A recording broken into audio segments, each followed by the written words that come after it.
Yo, what up? Excuse me. We back with another episode of CT's RPT, Real Prison Talk with Wes.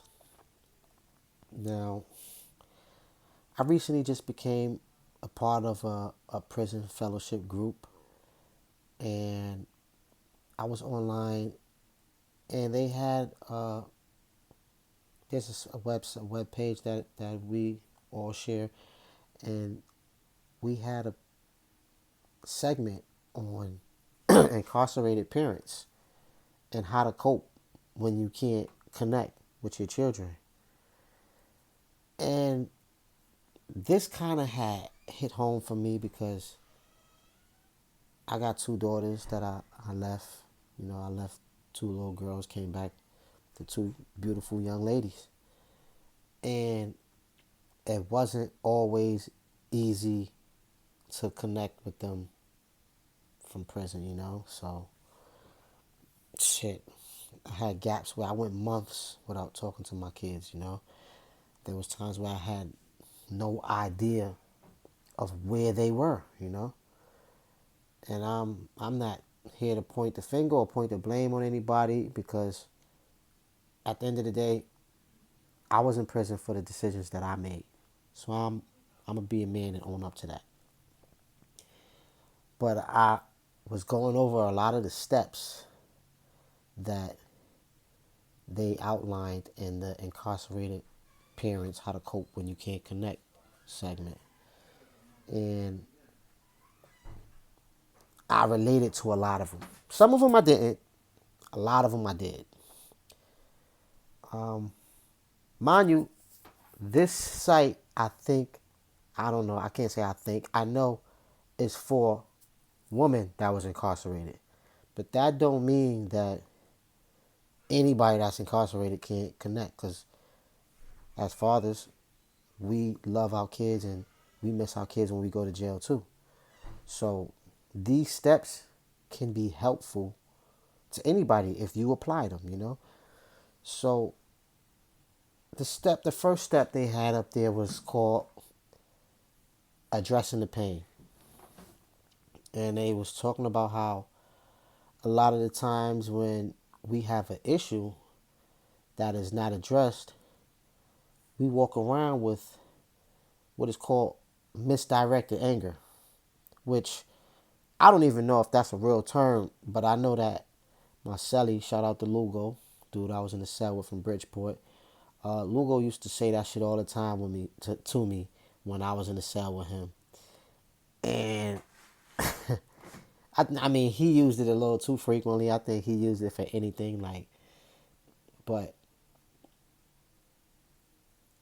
the meaning was apropos to this first step that they have here, addressing the pain. So I would get a bad phone call or he was around a lot of the times when I couldn't get in touch with my kids. And I actually was going through something with my oldest daughter at the time, something that was very personal. And he used to say all the time, like, we when you in that cell, you and another man in that cell, y'all bump heads sometimes. So there was a lot of times we'd be in there, we'd be bumping heads, and he'd be like, yo, Wes, you got a lot of misdirected anger, man. It ain't towards me. So I'm going to exit out of this conversation. And I guess that's the first step in coping. You got to address it. Because if not, it's going to find a way to release itself. You got to address that pain. Number two was focus on living in the present. No, I'm sorry. Focus on improving the present and not living in the past. And the prison fellowship area director, a woman named Liz Stanishek. I hope I didn't butcher her name. She was saying that you should tell yourself, like, have healthy talks with yourself, I'm assuming. Tell yourself, I'm going to fix myself as much as possible so that if my child ever does get connected back to me, I'm a better person, which is something that I can relate to like crazy because that's basically what I was doing when I was in there, you know. I was doing everything that I could do to make myself a better me. So that hopefully I won't have to sell the drugs and the guns that I sold that got me in jail in the first place, you know. I come home, I educate myself, I better myself, I strengthen my mind so that I can use that to get money now. I don't have to use drugs and guns to get money no more. Step 3 was write letters to your children even if you can't send them.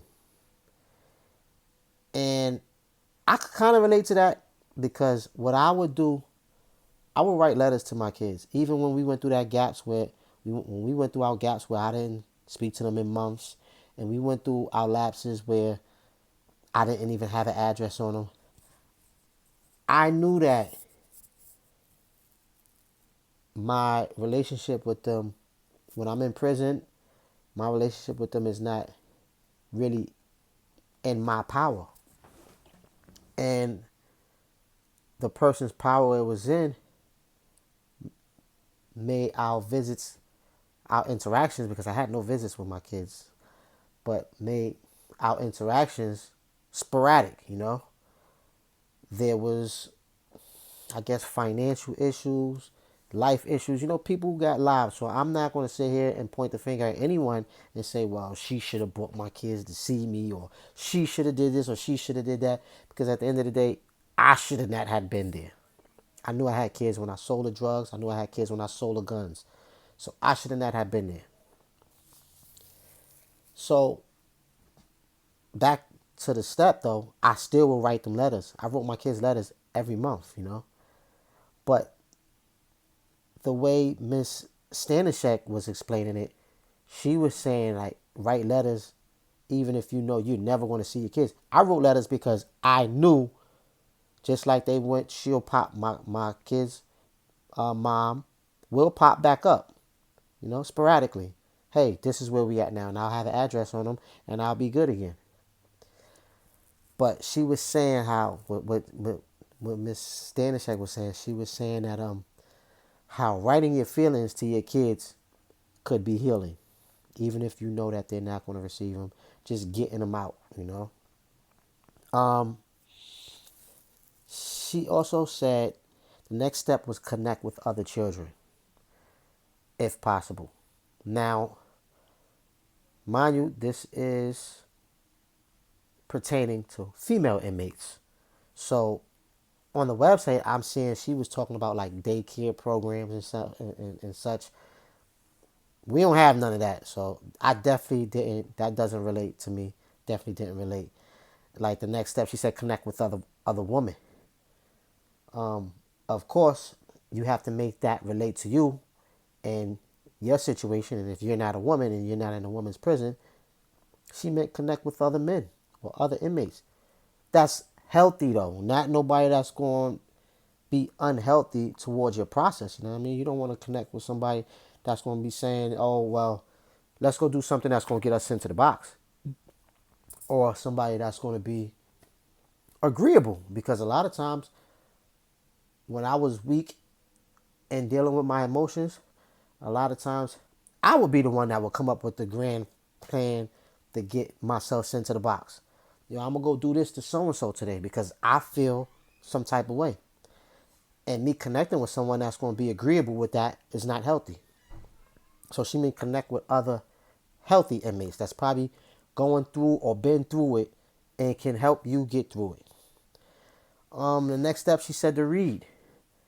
And I'm pretty sure she wasn't talking about like hood books or a lot of the garbage that we like to read in jail and I like to write, you know. She meant like food for thought. She listed like anger management, uh, holistic books, mindfulness books, and such. And actually, she actually listed the Bible. She said there's a lot of wisdom and knowledge and information in the Bible that, with an open mind, you can take and use. which leads me to the next step was prayer and meditation. Um, my mom, I was raised in a Christian home, so that definitely was relatable to me. Mom's is a pastor. Um, I've been praying since I've been reading the Bible since I knew how to read. I can't even tell you since when, you know what I mean? Since I knew how to read, I've been reading the Bible. And I've actually read the Bible 3 times when I was in prison. So don't get it twisted, my cup is filled when it comes to that religion.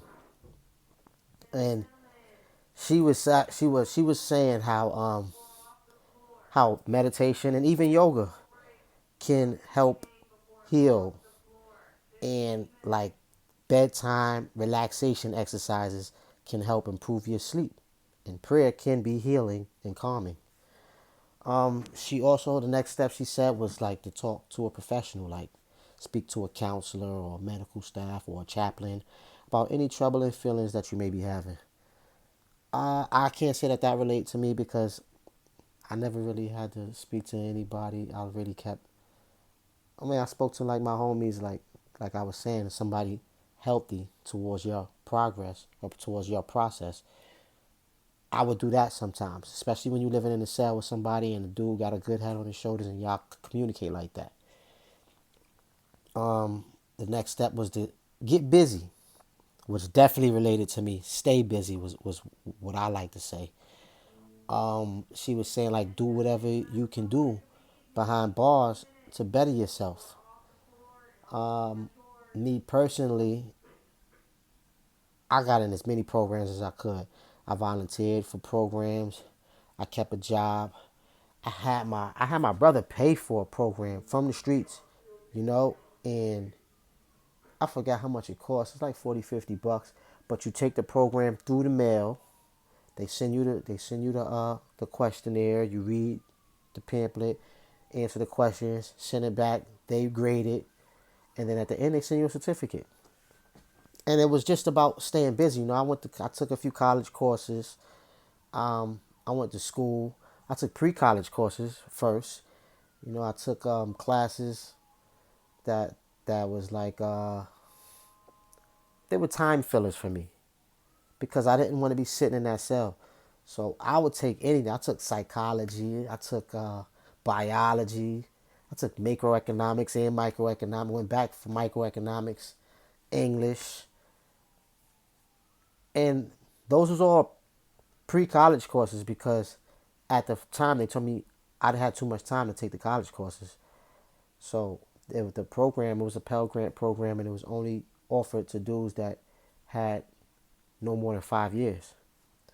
So I had to walk my bed down a little bit before I was able to actually start going to college. And the last step was acknowledge your value. So basically, instead of thinking of how you ruined your children's lives and don't deserve forgiveness, she was saying you have to know that you have value and deserve to be healed. And by doing that, how you do that is by bettering yourself. When I was taking these programs, they was time fillers because I didn't want to be sitting around the knuckleheads that I was sitting around and getting involved in a lot of the nonsense that goes on in there. So I started going to school and going to programs to keep me away from that. I also started doing it to keep my mind going, because the mind is a muscle too. And just like every other muscle, like you go to the weight room and work out, you get your muscles big and strong, and you stop using them, you lose them. And I was afraid that I would do that up here. So I wanted to keep my mind going also. I didn't want to just sit in the cell and watch Jerry Springer all day. And by strengthening my mind, I was bettering myself. So she said something that was relatable because I used to do it. She says to imagine the look on your kid's face when they see the new you. They see the change in you. And I literally used to do that. I used to be in school getting these certificates and getting these college credits. And I used to picture myself and picture how my kids would look at me when they see me taking this negative situation and pulling the best out of it and pulling the positive out of it. And I'm still, I'm not there where I need to be. It's a work in progress. It's not going to happen overnight. But those was the tips, you know what I mean? Hopefully, if you have somebody that's in prison and you know they're going through not being able to connect with their loved ones, maybe you could break down these steps with them and it might help them. I I just became a part of this fellowship, this prison fellowship group. So I've taken a lot of these steps without knowing that these were the steps to this. I didn't even know nothing about this when I was in prison doing these things already. This was just stuff that was instilled in me. It was things that I was doing because of what I was really focused on. But maybe you have somebody that's not there yet and you can help them get there. You can help them cope. Hopefully this information was useful. I'm going to do the best that I can do to be as much help as I could be to my brothers and sisters behind the wall. So if you haven't already, please show me some love and hit the subscribe button. If you want to follow me on Instagram, wes.smith.129. And until next time, peace.